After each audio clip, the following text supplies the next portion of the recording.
interestingly enough, when I was a news reporter, I think I was healthier than transitioning into a corporate lifestyle or even the COVID era where we had to stay inside the whole time.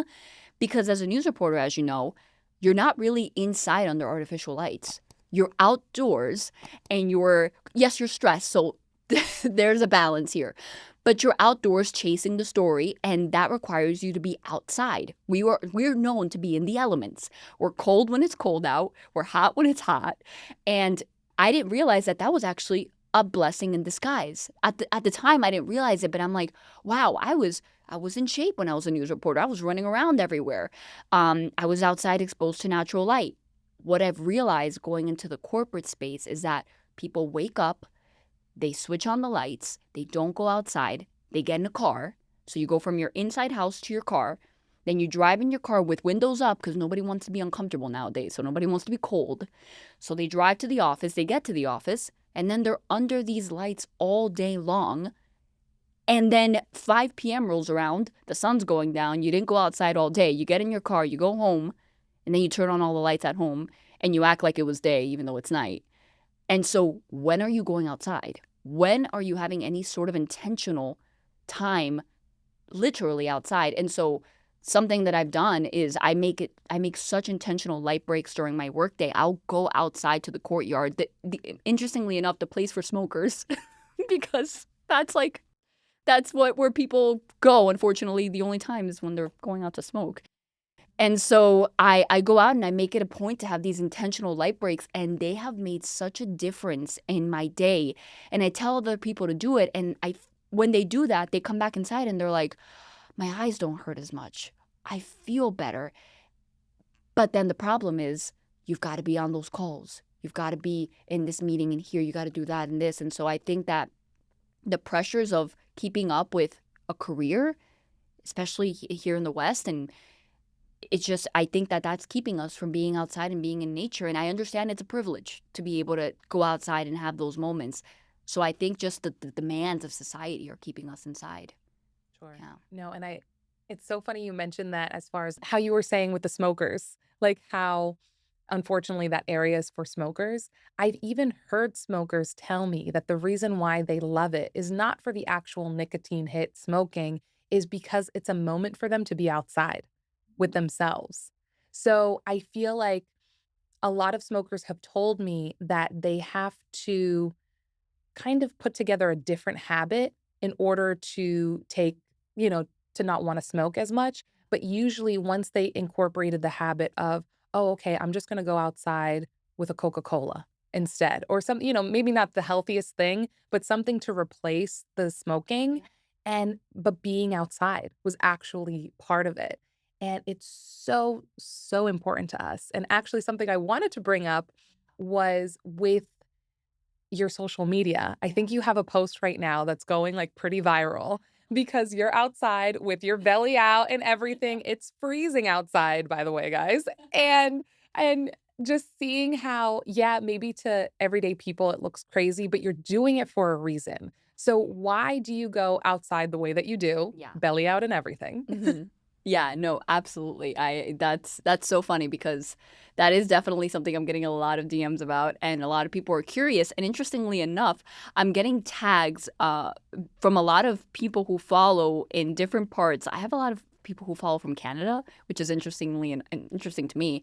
But a lot of them have started to post themselves in the morning with their belly exposed and tagging me. And I'm just like, this is so funny. So it makes me happy that people are giving it a shot, because what I love about circadian biology and these practices is that once you implement them, you can start seeing changes in as soon as a week.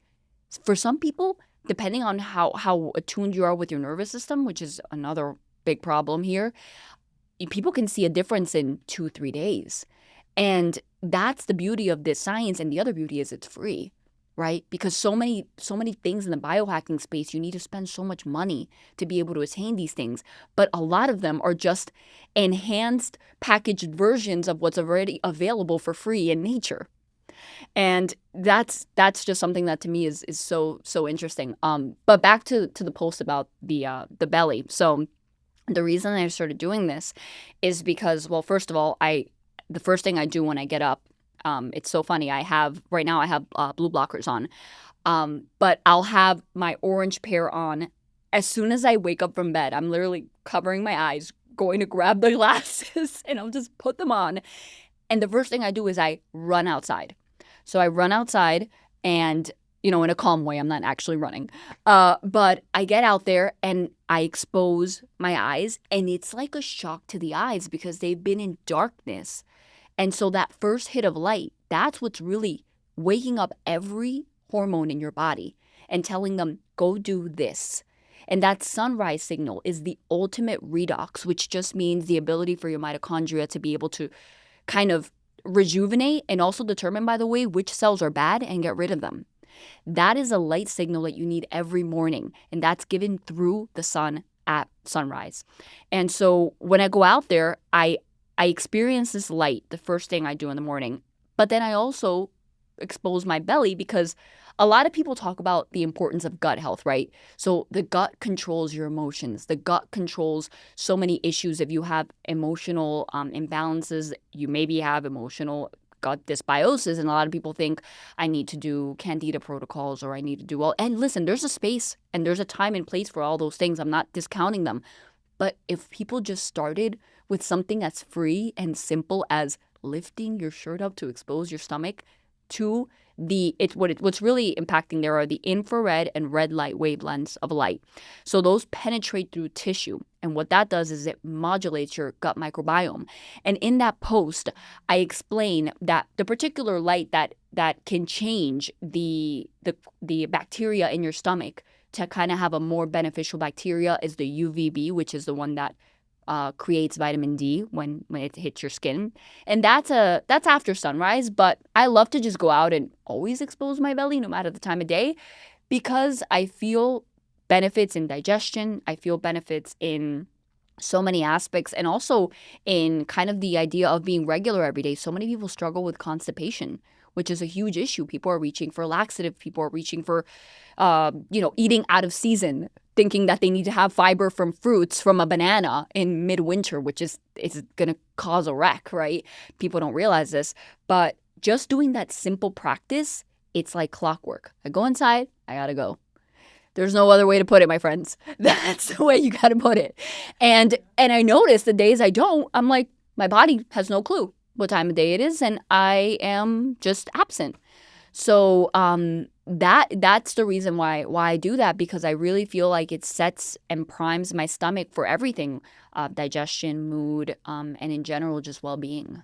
Sure. Yeah. No, most definitely. It's one of those things that even when I saw you doing it, I was like, what the heck is this girl doing? Like, I haven't put my belly out yet, for the sun. But now hearing you explain why, going deeper into it, it makes a lot of sense, especially because I think at one point, all of the health issues that you mentioned that doing this helped to mitigate, I've had at one point. Or even though I like to think that I'm living much more holistically now, there's still things that pop up. I mean, we're still a part of this modern world. So, kind of like you were saying with the biohacking space, it's almost one of those things where I have an inner conflict with biohacking. I've shared this with you is I feel like all of these things, like you said, are available in nature. At the same time, if you have to be in this modern world where your job requires you to be in front of a screen, to be doing all of these things that aren't as in line with nature. I see how biohacking is helping to mitigate some of those problems. So it's one of those things where I definitely went through a time where I was like, oh, if we were just living out in nature, we wouldn't need any of this stuff. But now I'm like, I'm still kind of attached to certain things here in the modern world. So maybe I still need to implement biohacking practices.